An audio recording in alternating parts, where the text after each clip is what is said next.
Hjertelig velkommen til en ny episode av podcastserien Norges råeste. Nå sitter jeg faktisk i et corner office i New York i det som da faktisk et av verdens beste markedsbyråer. Vi sitter hos TBWA og mannen som jeg sitter sammen med nå, det Rob Schwartz, som CEO her i New York-kontoret. Så nå kommer jeg til å switche om på engelsk, fordi han snakker ikke norsk. So Rob, I just introduced you now, so thank you so much for having us. I could not have said it better myself. Thank you. So one of the things that you might not know is that Lars and I, we're only staying here for till tomorrow because the only reason we got here was to meet you. Wow. So I'm really glad that you said yes, and I'm really excited. So thank you again. Yeah, listen, I'm honored, and thank you guys for making the trip from Norway. Absolutely. So Rob, I've seen some of the stuff that you guys are doing here. Also, I saw the presentation that you had at Yale University. I also looked at your LinkedIn profile. So if my research is correct, you've been working for TBWA or this sphere in 20 somewhat years? I celebrated my 20th anniversary this year. Okay, cool. So for the people that don't know you, would you kindly give us a brief introduction of who you are and your career journey? Sure. I've been the CEO here of TBWA in New York since 2015. I'll go backwards. We'll be disruptive that way. And prior to that, I was a creative director, a global creative director, and so I made a transition from being a global creative director to a CEO of an office. And I've had global jobs. I was I worked on McDonald's globally. I worked on Nissan globally. And then prior to that, I was the chief creative officer, the CCO of our Los Angeles office for a number of years. And prior to that, I was a creative director within the LA office, and I worked before that at Team One, which is a boutique of Saatchi & Saatchi, and I started my career here in New York, believe it or not, many moons ago as a proofreader and copy typist. I wasn't even a copywriter. That was back even before computers and we get to type stuff. So, yeah. But yeah, that's been my trajectory. And now, since you took over, is that 4 years ago? Yes, 4 years ago.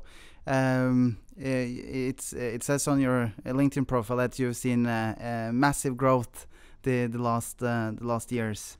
Yeah, when I started, we were 170 people.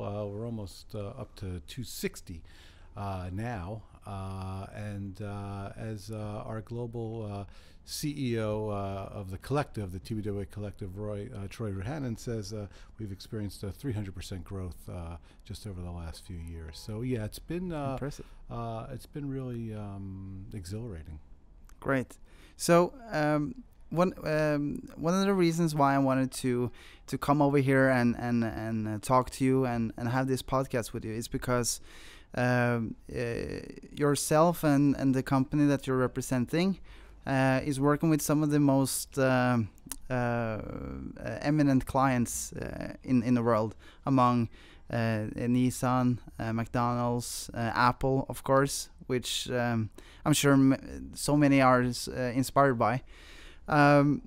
There's a magazine in front of me which names you the Global Agency of the Year. Can you talk a little bit about that and what are exactly the criteria of becoming the Global Agency of the Year? Well, I think first and foremost, it was quite an honor to be Adweek's Global Agency of the Year. I think first and foremost, they look at the output, the creative, the work we produce on behalf of these clients. And I think if you look across what we call the collective, we're even disruptive in how we refer to ourselves. We don't see ourselves as a network, but across our collective, We've done some very iconic work, whether it's for Apple. Again, as part of our collective, Lucky Generals in London did some brilliant work for Amazon. We've done some great work for McDonald's. We've done some powerful things for Michelin, for Nissan, for the Thomson Reuters Foundation, several different clients. So I think that the first criteria is the creative. Second criteria is really the people and how diverse they are in terms of diverse talent, diverse backgrounds, diverse ethnicities. And I think what's always been powerful about TBWA is that we just look for interesting people, that we don't necessarily look for the same cookie cutter folks that there seems to be too much of in our business. So between the creative, the people, and then any other forms of innovation, and we've done some interesting things. We have something called Backslash, which is our editorial arm. Every day in our inboxes we find an interesting film about something that's going on in the world. We're doing a lot of interesting other ways of working that just are really separating us from this kind of cliched dinosaur global network. I think we kind of refuse to believe that a creative company can't thrive in this truly chaotic atmosphere. Yeah. So this goes for every market, every segment, every country, but the thing that every brand wants, every company wants is some form of attention. And I think the attention game in the US is a bit different from Norway. I would say that our perception in Norway is that America is very loud, very glossy, very flashy.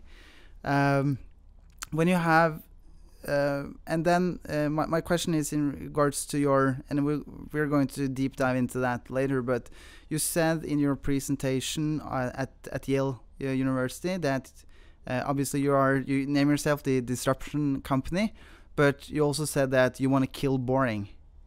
Now, how do you actually do that as a marketeer, as a creative? Well, man, there's just so much to unpack in that question. I think on the attention thing, let's just start there for a moment. I read something wonderful from John Haggerty from BBH, and he said that the best creative, and I'm paraphrasing, he said it better than I'll say it, but he said the best creative is actually aimed at the most precious piece of real estate in the world. The most precious piece of real estate. And that piece of real estate is someone's mind. Mm. To have a brand find its place into someone's mind and therefore their daily life, that's not easy. So I think this attention game is a bit of a real estate challenge. And how can we find our place in someone's mind and ultimately into someone's life? And for us, if you want to use America as an example, I don't think anybody is really uncomfortable telling our story and trying to get an unfair advantage of attention and an unfair advantage of someone's headspace, be it a consumer on behalf of the brands that we work with, or be it a CMO. Mm. So your other questions were around kill boring. Yeah. You like that? Yeah, I think that was a good one. Kill boring was born a few years ago as Troy came into his role as the global CEO. He had a very interesting purview because he'd worked at BBDO, he'd worked at Leo Burnett, so he'd worked at these two networks that competed against TBWA. Yeah. And then he worked at Omnicom, so he saw across the Omnicom portfolio. So for that experience, excuse me, in that experience, number one, he saw disruption as this very unique offering that other companies didn't have. But he also saw within the portfolio and throughout the history of TBWA and Chiat Day that there were these ideas that were electrifying and exciting, you know, whether it was for a Sony PlayStation or, you know, for Apple or for Nissan, that the collective itself was somehow in the business of, you know, defeating dullness and boring stuff on a daily basis. And he wanted us to tap into that. And I think that was something that a few years ago really inspired the collective to go, yeah, let's try to create some more, you know, exciting work. So do you have an example of where you went into a kind of like an average idea and then you actually where you can talk about being practical about killing boring? Kill boring, I don't think is a, at least currently, a methodology, unlike disruption. Disruption is a methodology. Kill boring, I think, is a, it's more of a battle cry. So before we head into some of the principles that you have in regards to storytelling, which I found really fascinating, and our Slack channel went crazy when I shared your video with the people back home. So I have a few questions there, but before we head into that, you do have a disruption methodology, as you claim you are the disruption company. I've seen the grid video, but for the people who haven't seen it, what is disruption for you?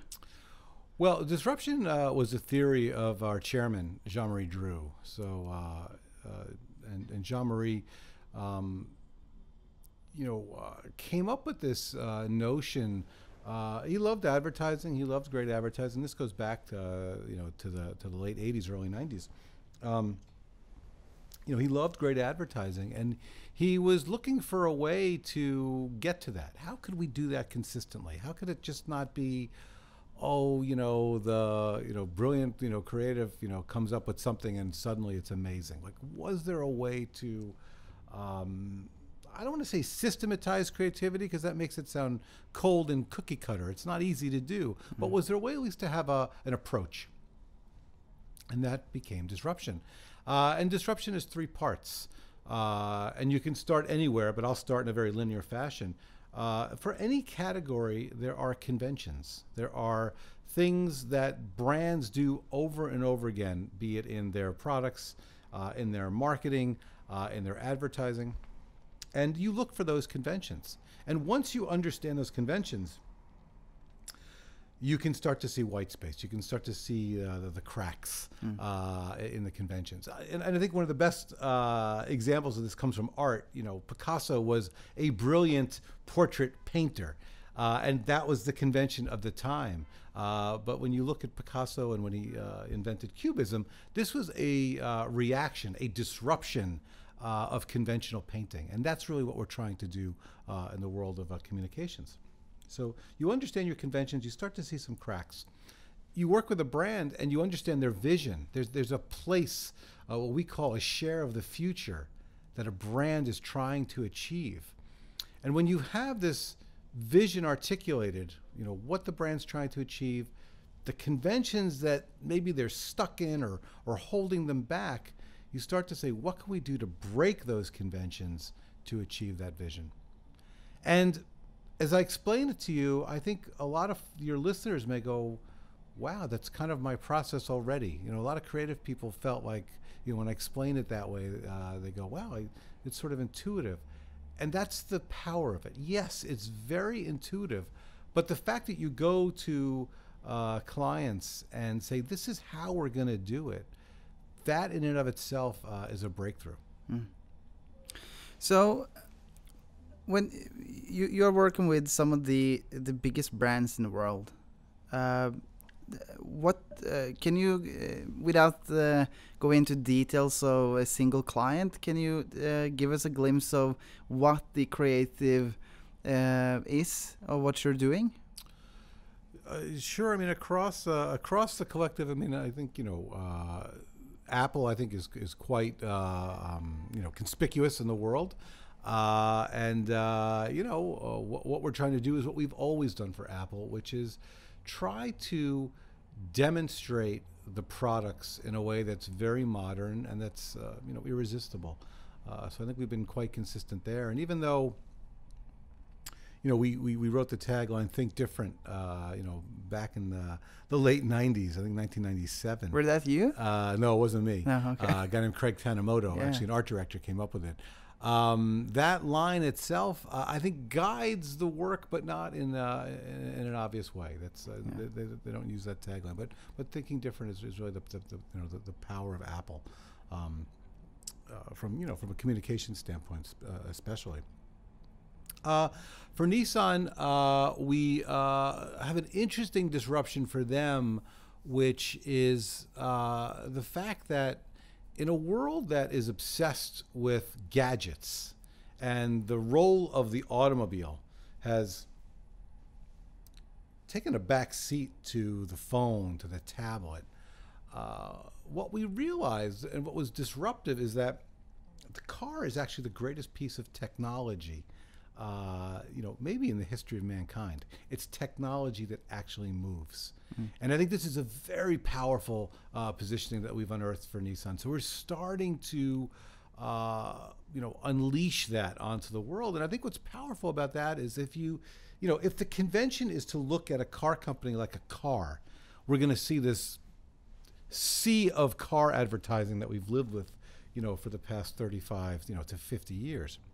But if you look at a car as a piece of technology, it starts to change the way you'll bring that to life. And I think we started to see the seeds of this change. We did a really nice film that worked across all platforms for this car, the Nissan Kicks. And it was this guy who is walking on the street, and he wants to kind of put his technology into his life, wants to put his technology on, and the car literally builds around him like a piece of technology. And I think something like that is the beginnings of a disruptive idea that cars can be technology. We're doing all kinds of interesting stuff for McDonald's across the globe. McDonald's is interesting because while there are some universal brand positioning, there's a universal brand positioning about feel-good moments for the brand, and making those feel-good moments easy for everyone. It's a very local business. So in places like France, in places like Japan, we're doing some very interesting stuff. And here in New York, we worked with our team in Switzerland. We really did some very cool posters for the Big Mac 50. And again, a disruptive idea. I think oftentimes you get a brief for a kind of a celebration of a year. Oh, it's the 40th, it's the 50th. And I think what we did was show the customer journey, between the VHS tape and where we are today with watching things on our tablets. Like, could we tell these journeys within each poster? So just a couple of things we're working on. So working at an agency like yours, there's this. It's almost a law that you need to be creative, that you need to think different, that you need to disrupt, or because it is in the DNA, it's in your genes. But working with not only big brands, or big companies, but also small businesses, you will meet people that are not that forward thinking or forward leaning, or don't have that mindset as the agency has or as the creative does. What do you experience as the challenges from other business leaders where they don't do things right marketing wise?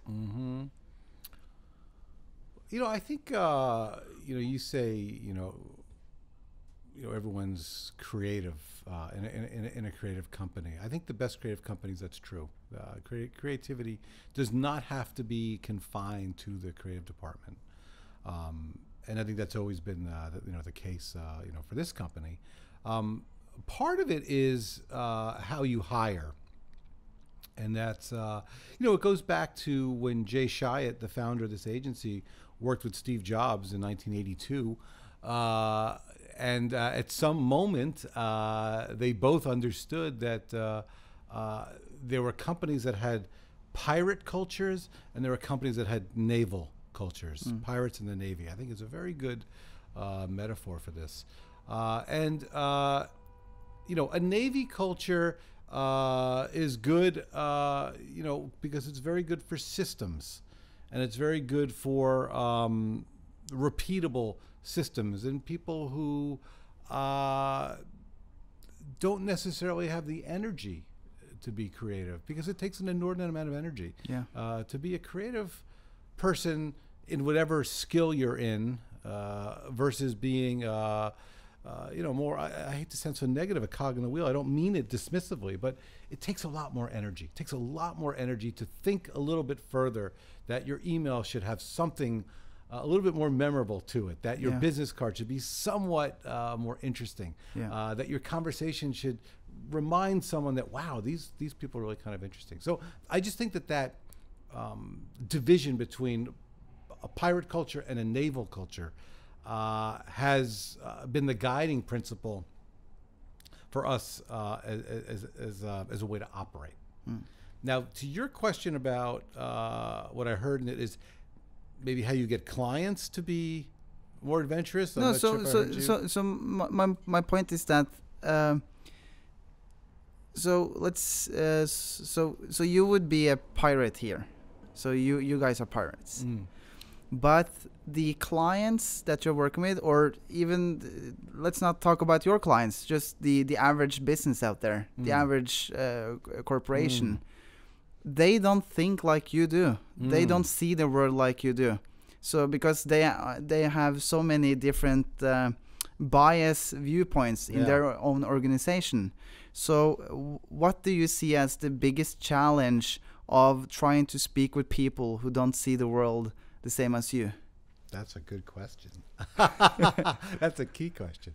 What we've found is that there is a little pirate in all of us.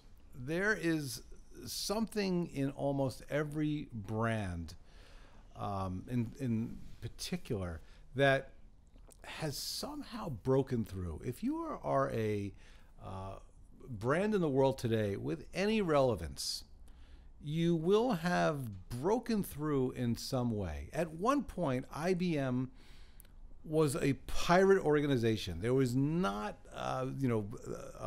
business machines for the masses, and IBM had to break through. You think of the most conservative companies today, at one point they were not conservative. They had to break through.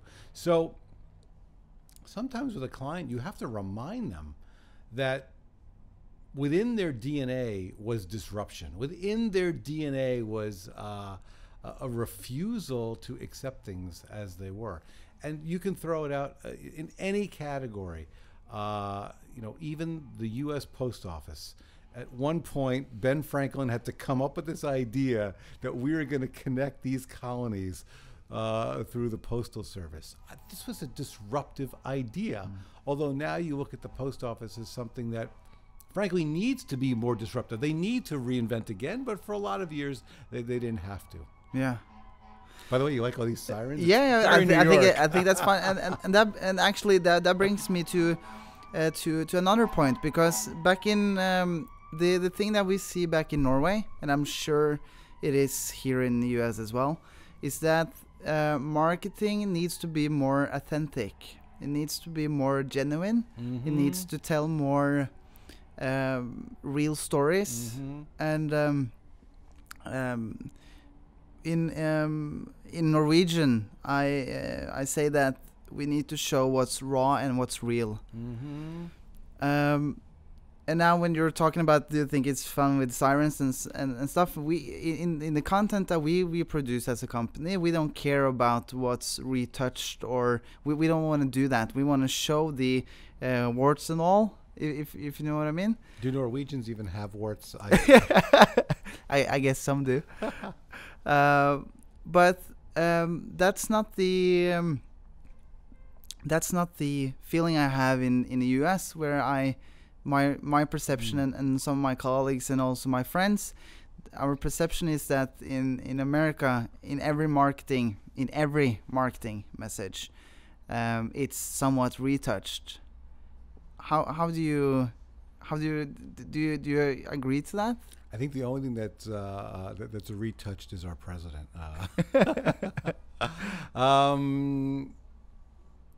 You know, I think it's a provocative assertion. I think that sometimes when I hear authentic, that word in particular, like every fiber in my being just sort of like raises up. Because I think that this word has been used and abused, this authentic marketing. I think what the best brands are trying to do is they're trying to be relevant. And I think that they're, since Dove has kind of removed the varnish off of models, when they moved to this, you know, very beautiful and disruptive idea about, you know, Dove's real beauty, a lot of brands took notice. You know, this was a seminal moment, you know, in the world of communication. And people kind of looked at Dove and said, ooh, something's happening here. That to be more relevant, maybe we shouldn't, as you say, over-retouch these models. Because there was a movement in marketing to use another wonderful, abused, ridiculous word now, to show people what they should aspire. Aspirational marketing. Here's the ideal. So there was a whole school of marketing that was, well, this is the aspiration of what we want, you know, people to look like. So you have these two opposites, I would say, at the moment now, and I would call them two conventions. I think authentic is its own convention now, and I think aspiration is its own convention now. And I think we have to kind of break through those to the relevance. Yeah. But in terms of that, then, would you like to because you have this disruption model, there must be some clients that you don't want to work with. Is that correct? Like there must be some clients that just don't get it. Yeah, listen, there are a few clients that are not enlightened, and I think it goes back to, I'm kidding, but no, not everybody wants to be disruptive. That's for sure. However, almost every client wants positive change, and I think in a mature market, it's harder and harder to meet the growth demands of Wall Street.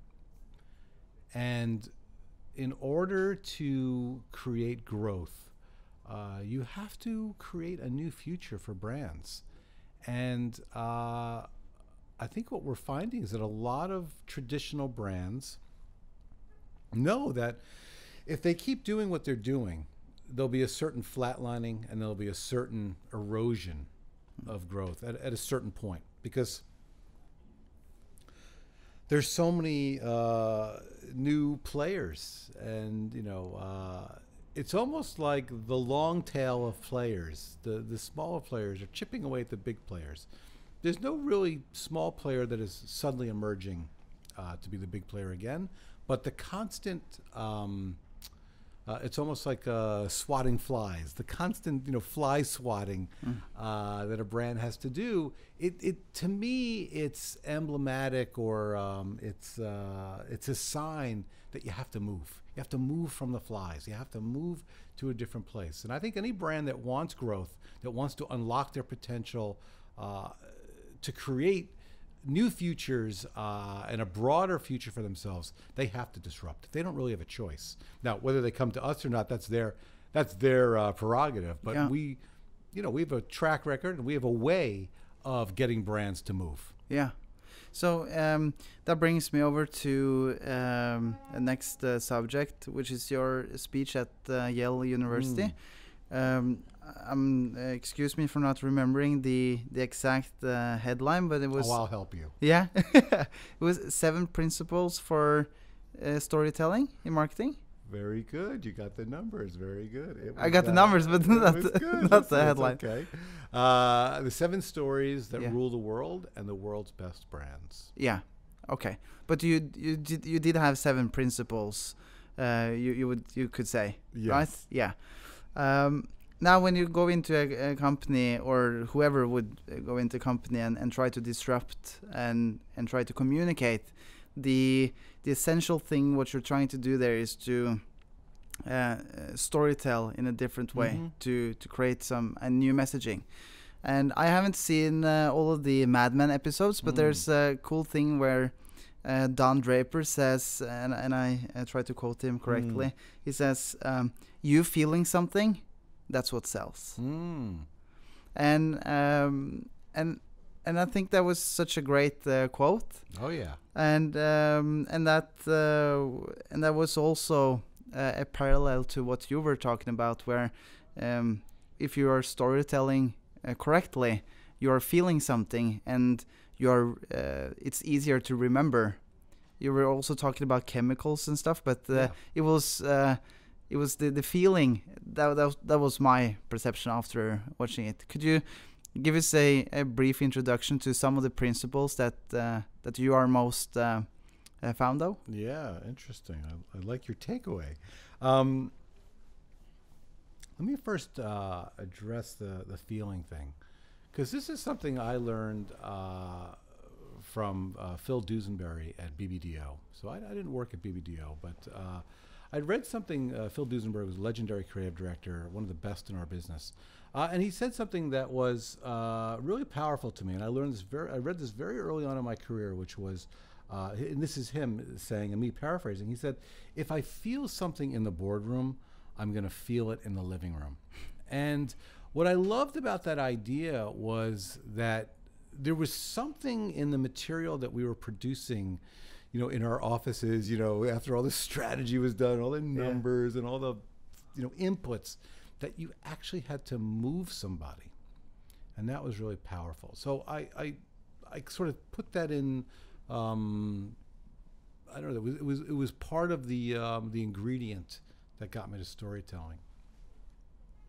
The 7 stories came about because a few years ago, before clients were obsessing over data and AI and whatever shiny object we're talking about now, the shiny object was storytelling.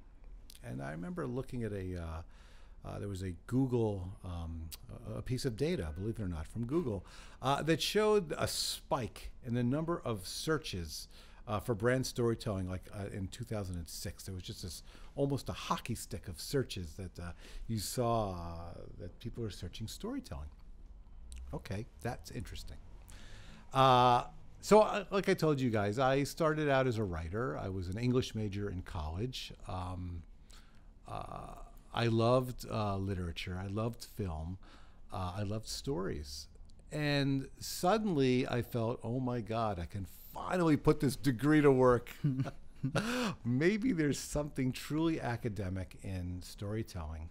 And I stumbled upon this book by a guy named Joseph Booker, an Oxford professor, Professor Booker, a 700-page book. So if anything, I will save your listeners from having to read all 700 pages. It's a fabulous book. But he wrote a wonderful book. And his theory was that there were 7 plot lines. That whether it was Shakespeare or whether it was Steven Spielberg or whether it was Sofia Coppola, you name the storyteller, they based the story on one of these 7 stories. And as I read this, I thought, wow, this is really powerful. Just an interesting kind of exercise. And it struck me quite early on as I'm reading this. I thought, wow, what if you mapped these 7 stories to the best brands? Do brands themselves have narratives? Because what he was saying in the book and what some subsequent research I did after was that storytelling has been with us, encoded in our DNA as humans, back to the beginning of time. And when I say to you, let me tell you a story, just that phrase itself, something happens to you. I think there was a Stanford study, a University of Toronto study, and I believe a Wharton study that said that, there's a firing of dopamine. There's all kinds of chemical stuff that happens when I say that simple phrase, let me tell you a story. And if I do it correctly, if I have a beginning, if I have a middle, if I have a rising action, if there's a crescendo, that you come along for the ride. Chemically, you can't help it as a human. So that kind of alchemy of stuff, I thought would be very powerful for our business. And that became this presentation of the 7 stories that rule the world and the world's best brands. And one of the, I call them principles, if that's okay. That's okay. One of the principles was the hero's quest, or? Well, the hero's quest is really from Joseph Campbell, who did that wonderful work on showcasing that archetype. The 7 stories from Booker, and I have them here for us right now, are the following: overcoming the monster. We can talk about examples. The quest, voyage and return, rags to riches, rebirth. Those are 5. And then kind of 2 catch-alls of tragedy and comedy. And when you take those 7, there are certain archetypes within them. Overcoming the monster, this is biblical. This is David and Goliath. The monster being Goliath. And this is something that somebody like Richard Branson, throughout his career, chronically overcame monsters. The monster of British Air, the monster of traditional record companies. If you look at the Virgin blueprint as a business, not just advertising, but as a business, they were chronically overcoming the monster to do something smarter. In the States, we have a brand called T-Mobile. It's part of Deutsche Telekom.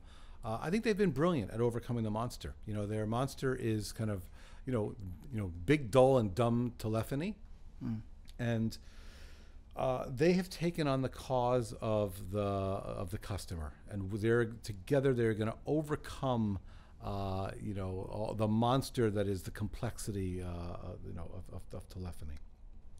Quest is like like any quest. When you think about say Lord of the Rings, the quest for the rings, or even Excalibur, the quest for that sword, and there are a number of wonderful quests out there.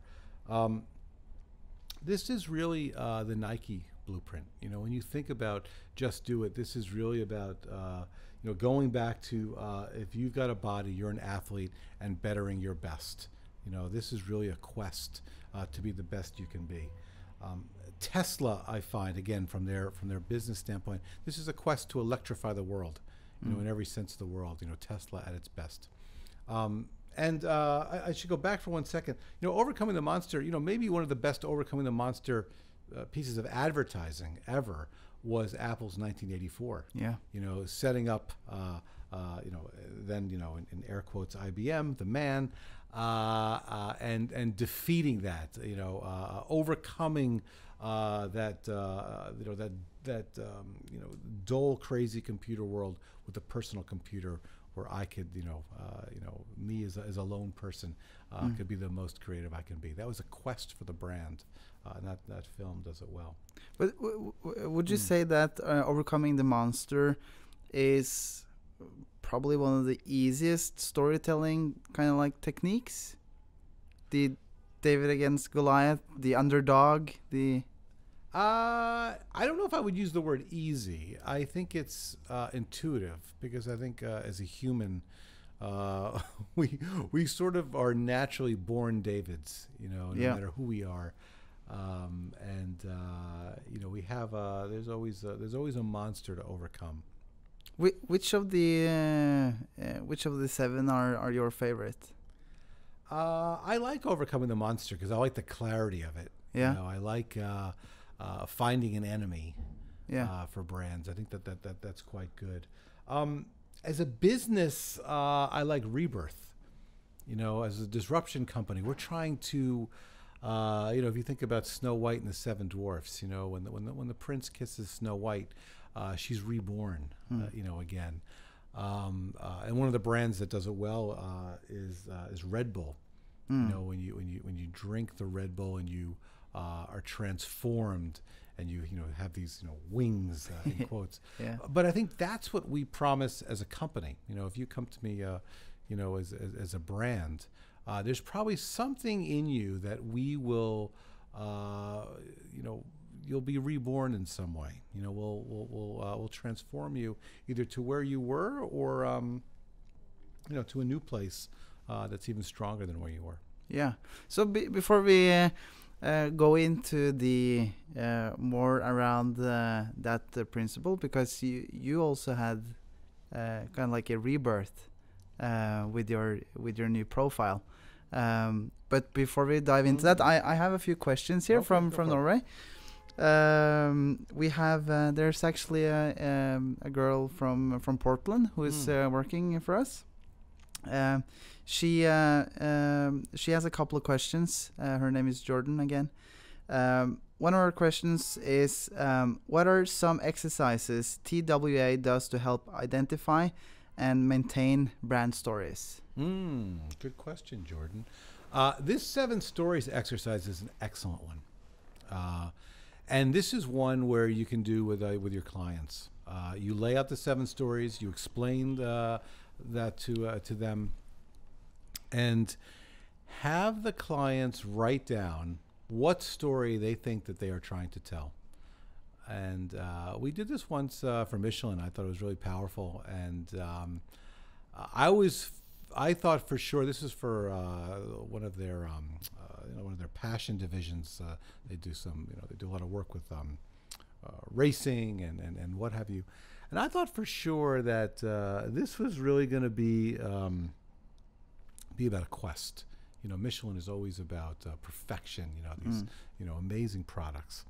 So we go around the room. We did this as an open exercise with some clients in a workshop, and my first surprise was a lot of the story was overcoming the monster, and the monster was boredom. Interestingly enough, that Michelin was there to create excitement for their customers. I was like, wow, okay, fascinating. And then there was another part of the room that was they went right into quest. They were really about the obsession and the perfection of a quality product. But there was one guy, the only client, who thought that the idea was about journey and return. And everyone sort of asked him, okay, explain why you think it's journey and return. And he said, because as a tire brand with the stature of Michelin, they could take a customer into any paddock in a race. They could take them to places, whether it's Porsche or Ford, they can go anywhere and show parts of the world that no other brand could show you. And that was, how they could serve their customers. And I just remember, the clients that were around the table, everyone just kind of just went, wow, that could be great. And it really helped us, then go and create, some work using that as a guide. So doing the 7 stories as an exercise is fantastic. Cool. So she has a follow-up question. All right, Jordan, go for it. In regards to that. So she says, if a brand identifies with 2 of the 7 story types Rob talks about in his presentation at Yale, is it possible to combine the 2, or would it be more powerful only focusing on one? Well, I'm not a blended Scotch fan. I try to be a purist. I try to encourage our clients to be purists. So I would recommend not doing that. I would try to. I mean, you could run parallel paths, but I think it's stronger if people know what the story is. We worked with a Finnish brand. We did a workshop with them called Neste. You may know this company, Neste. Fantastic company, and we did the exercise, and they were on a quest.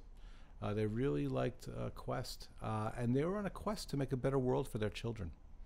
That anybody who works at Neste, we're going to be on a quest to make a better world for our children.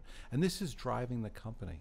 It's really powerful. And there might have been a few others in that presentation where you could, potentially combine it, where we're overcoming the monster of human fallacy or what have you. But doing it as a quest, I think everybody really felt quite strongly that they could deliver on that.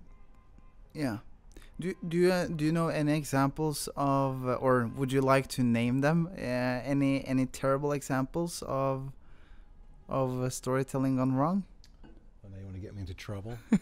It would be funny if we could share one. Storytelling gone wrong, and not off the top of my head, but if you threw out some brands, maybe I could tell you if they're. One thing that's okay. Maybe I can help you this way. That wasn't one of Jordan's questions. No? Okay. I thought this was kind of interesting. I looked at Interbrand's best global brands. And one thing that's powerful that you realize is that of, say, the top 25 or 20, a lot of them have stories. Several of them don't have clear stories. But the ones that have stories are doing well. So, Apple overcoming the monster. Google is on the quest to organize the world's information. Coca-Cola is on a quest to make the world more open and connected. Amazon, we have kind of, we feel this is a rags to riches story.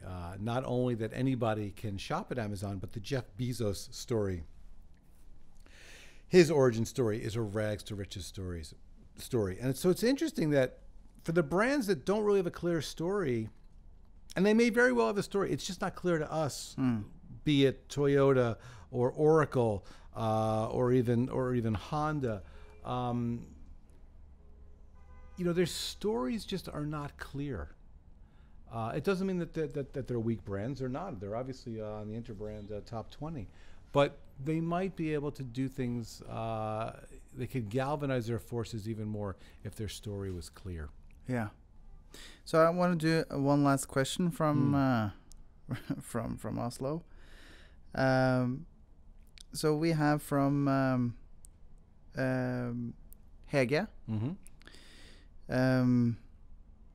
Her question is, when is the client demands too big, and when is enough is enough?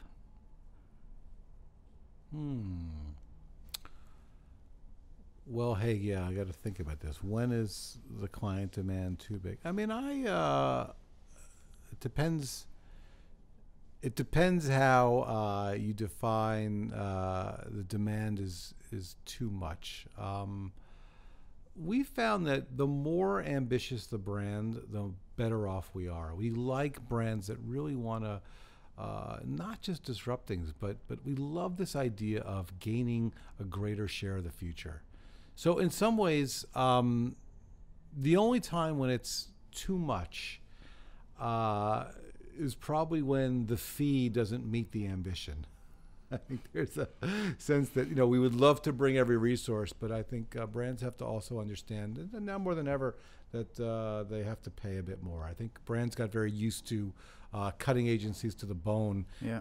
And one of my New Year's resolutions is to get brands to understand in 2019 that we can help them more if they pay us accordingly. That makes sense.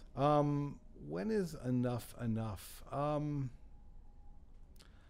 I think, I'm starting to feel that this data is enough. That I love data. I think data can really make things sharper, but at a certain point, we can't use data for everything.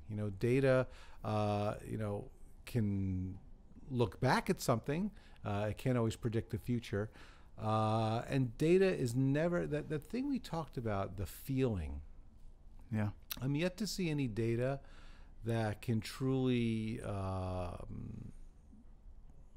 guarantee feeling. I think I'm so glad that you're bringing that up. I think there's there's some interesting eye movement data that I'm quite fond of, that they can track eye movement on certain films, which I think we can really optimize for storytelling. But I don't know enough. There might be some data genius who will, storm my LinkedIn page and tell me that I was off. But I'm yet to see data that can really capture that this will make me feel something. I think that's such a great point. That's a lot of the stuff that we are hearing back in Norway as well. We're not playing in the league that you are playing in, obviously, but some of the clients that we are working with, they get so obsessed about the results, the numbers, the clicks, the views, that they completely forget about the feeling that you're creating. And our perception, and especially my perception, is that if I can get you to remember something, that's more important than you clicking on something. Yeah, I think it goes back to that Hegarty thought about owning a piece of someone's mind. Yeah. And maybe we can go one step deeper. Can we own a share in someone's mind and own something in their heart so they take action? Yeah. Clicks. It's okay. It's a data point. It's okay. It's just not, I frankly, I prefer sales. How about some sales data? Can we go back to that data? Yeah. That would be pretty good. And I like to see, sometimes some brand studies on movement, but not just in a quarter. I'd like to see what does a 3-year move look like? Have we really, affected something, a bit more? I think we're in such a rush. We think everything's moving so fast, but I'm not sure things move so quickly. I think I think the consumers, the audience, the users, pick what you want to, call our people that we're talking to. I think sometimes they can act very quickly, but I think the overall movement takes a bit of time. Yeah, absolutely. So I do want to go back to, is it principle number 7, the rebirth? The 7 stories, that's number 5. Number 5. Okay. So not to be confused with Mambo number 5. Okay. So I do want to try and wrap this podcast session around with that, because when we looked at the stuff that you're doing, we were truly inspired. That's why we invested so much time and effort to just come here for essentially a day trip. I'm not even buying you lunch. You make me feel terrible. No, that's fine. So when we saw it was only a 3 or 4 minute video about you talking about the reversed backslash and your new branding and how it works and why you're doing it. It was only a 3 minute, kind of like a advertising movie. So it was obviously a narrative there. But I wanted to give you the chance to talk about your rebirth in terms of that perspective, since you were so fond of it.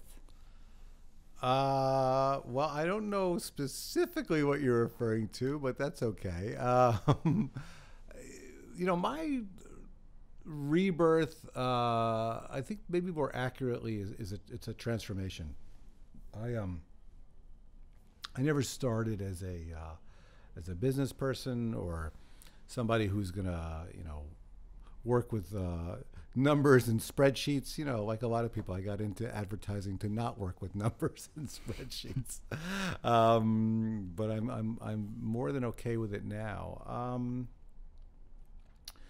You know, it's been remarkable because I loved being a writer. I loved being a creative director. I loved being a global creative director. But I love being a CEO even more. And I think it's because what you don't realize as a creative director is that you are one very important part of the puzzle, but you're not all of the puzzle. And what being a CEO has shown me is that there are so many other pieces to this puzzle of working with brands, of running a business, that I really just wasn't a part of. And now that I'm a part of them, I love the creative, but I love the other pieces as well. And this has just opened up more of the world to me. So I think that's been the, you know, maybe the most, I don't know, powerful benefit of making this transformation. And the kinds of things that I'm talking about are, you know, as a creative, you, even as a chief creative officer, you'll know some of the challenges and problems with the clients, but you're really not tasked and brought in super far upstream when things are really either super broken or it's a clean sheet of paper. And what you have to do as both what I'm watching strategic planners and account people do is really powerful, because they're with the clients so early on in the process just to get to the brief. And that's really exciting. And that goes back to, they've got to be creative too. You know, if you're going to be an account person in our business, which I think we have done a horrible job of celebrating the power of account people, because seeing what account people have to do now, I am really blown away. And great account people are super creative and super visionary. And the best ones are this way. So I have a newfound respect for account people. And on planning, I have a newfound respect for planning, because the intellect that you have to bring, that has to be balanced with the intuition, is really powerful.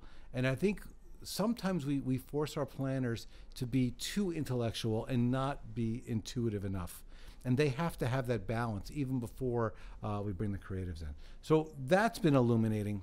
The other illuminating thing are these finance people. I think it's very powerful. You go back to storytelling. You know, I work with some fantastic finance people. Our CFO, Brad Applegren, this guy's wonderful. He looks at a spreadsheet and he pulls stories out of the numbers. And I think this is really powerful, because a lot of times you think, oh, the finance people are just looking to reduce cost. And that is only a small fraction of the story. What I love about looking at a spreadsheet and looking at these numbers is that you can tell the story of an agency between the revenue line and the profit line. And you can start to put together the health of a company just based on those two data points. And that becomes quite powerful. And then if you have some profit, if you're you know, organized well and you're lucky, you get into the entire world of finance, which is really about strategy. It's really about where to put the money to invest in the future. So it's a very long-winded way to say that I guess I've gone from maybe a beautiful 45 degrees of our business to now a full 360 degrees of our business. Yeah. And I guess I couldn't be happier. So to leave a like a final thought or something, what would you I think my question has two questions in it, but I'll try. What would be the what do you see as the most interesting marketing trends for next year and the coming years, and what would you say is the best strategy to do marketing creative now? Not only if you have a $10 million budget, but... Oh man, the hardest questions for the end. I think there's going to be two divergent trends. I think there's going to be the trend of the continued obsession with the shiny object, with data and AI and technology and blockchain, whatever those will yield, and whatever the next thing's going to be, there's going to be a rush of marketeers and agency people obsessing over shiny objects, and that's fine. We need people to obsess over those shiny objects to show us how to use them. But you're starting to see a divergent path, and I'll go back to this magazine cover with Colin Kaepernick there.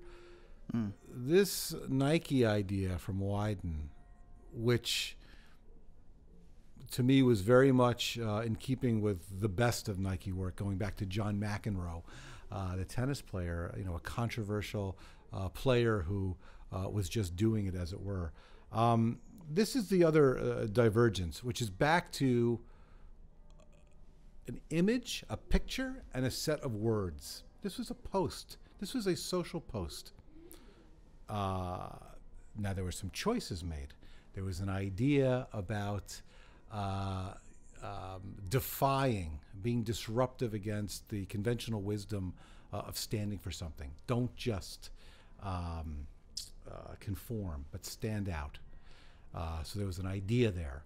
And there were some creative choices made. Black and white, a close-up of the eyes, a serif typeface, and launch it as a social post, then out of home, then film, but launch it first in the most intimate media.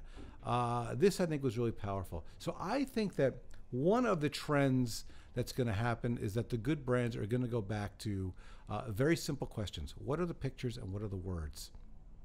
What are the basics that we're doing? And I can't wait. I think that's going to be great. And what are the strategies to do that? Having a strategy. That's going to be what's going to be really refreshing. The best brands are going to really be relevant based on ways that make the audience feel something. And I can't wait. I'm ready for 2019. Great. So it was thank you so much for your time. Yeah, of course. First of all, great questions. And I hope you enjoyed the session. I think you dived into some really great subjects, and you gave us a lot of great answers and some backstories as well. And I'm 100% positive that the people that are listening to this will really feel something when they're done with this podcast.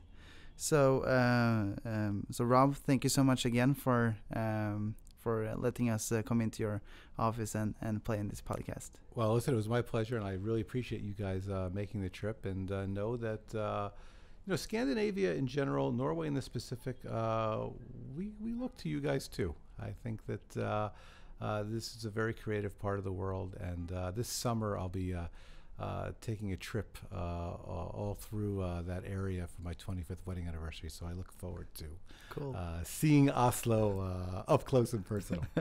Well, you should have a nice trip then. Yeah, thank you so much. Okay, thank you.